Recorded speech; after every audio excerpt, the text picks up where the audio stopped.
Hello worship team, thanks for taking a few minutes today to check out this video. This is your rehearsal video for Sunday, May 12th, 2024.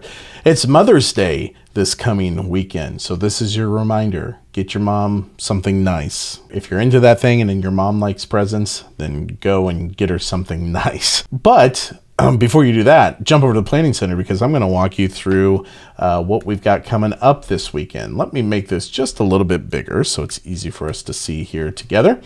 Let me give you a rundown. We're going to start in the pre-service spot for all of our services with a song called I Believe. This will be led by Joe, and I will say on all of these, I'm still working out keys with the vocalists, so most of these should be pretty close, but if you see some changes there, you'll know what's going on. Typically, like normal, I typically don't send out my text until all the keys are finalized, so once those are finalized, I'll text you guys and you'll know what the keys are. But this is a brand new song that we're introducing with the summer with the summer music list, summer song list, I should say, for 2024, and brand new song called I Believe by Phil Wickham. Now, I've made some lyric changes within this song, and I want to walk you through what those are going to look like, and this is going to be important to note. The main reason for most of the lyric changes has to do with the fact that we're singing this song in a congregational setting. So it doesn't make sense to sing I believe. I want to sing we believe because it indicates the context in which we're singing it. So I've changed all of our I believes to we believe. So for example, verse 1 here, the original lyrics are we believe there's one salvation, one doorway that leads to life, one redemption, one confession, I believe in the name of Jesus Christ. I've just changed those to we, okay? And I've changed that throughout here, and I've changed some me's to us and so on and so forth. So the only spot that I didn't make this change was in the bridge. It was a little bit clunky, and the bridge can be a different section. So that could be just a time of private confession of, no, I'll never be ashamed of the gospel of Jesus Christ. How could I ever walk away from the one who saved my life? That's the one spot where I didn't change, but I wanted the rest of the song to reflect the context in which we were singing it.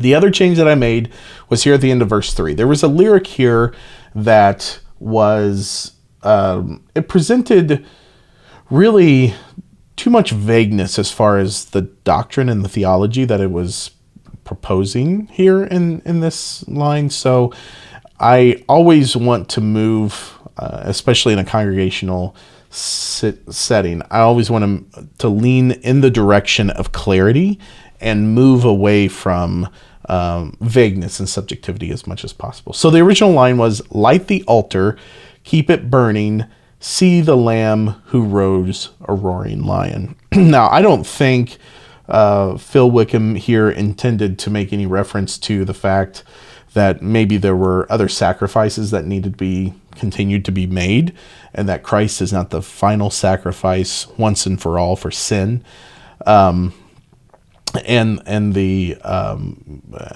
righteousness upon which we lean. I don't think he was intending to do that, but that could be read into it with the line, light the altar, keep it burning. Well, how do you light an altar and how do you keep it burning? Well, it's through sacrifices. It's through placing sacrifices upon the altar, and that's what keeps the altar burning.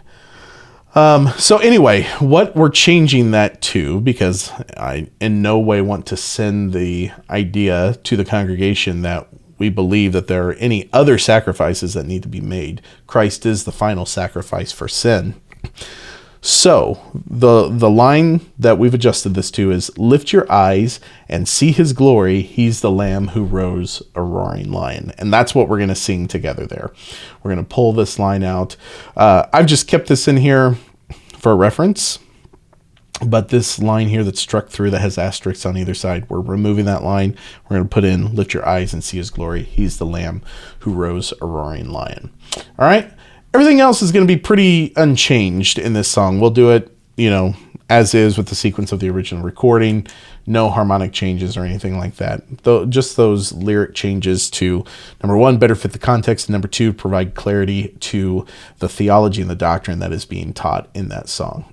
Okay, so after I Believe, And the 9:45 and 11 o'clock services will go straight into baptisms. At 9:45, we have 5 baptisms, and then at 11 o'clock, we have 11. I know there may still be some baptisms that are added. There was one that was added this morning, which is great, but just keep an eye there on that, and you'll see that number. If we have more throughout the week, you'll see that number rise throughout the week. We'll then have Amanda leading Rejoice to get us back into the service, and then our welcome and greeting spot. After welcome and greeting, we're going to do congregationally the song that we introduced in the pre-service spot last weekend called You've Already Won. Now, for those of you who played last weekend, you'll note that this song, You've Already Won, we did the radio version of it last weekend. So it was condensed down to 4 minutes and 23 seconds. For this weekend, we're going to do the actual full live version of the song, which is 6 minutes and 13 seconds. Be sure you're checking that out. Be sure you are listening to the tracks associated with that. That is the live version is the one that is listed in Planning Center, so it should take you right there. But just FYI, I believe in the summer song list, I've got the radio version attached in the summer song list. So just note that we're going to do the live version there. And then we'll go straight from You've Already Won into Trust in God in the key of E, led by Mallory. We'll then have our bumper video message. We're going to do a come forward invitation at the end, and we'll do How Deep the Father's Love for Us in the key of G to end out the service. This will just be Leah and keys only to wrap everything up at the end. Benediction, and then we're finished. So if you have any questions about that, or if you need any resources that you're not seeing attached, do feel free to reach out. Otherwise, I will see you this weekend for May 12th, Mother's Day. Take care, everybody.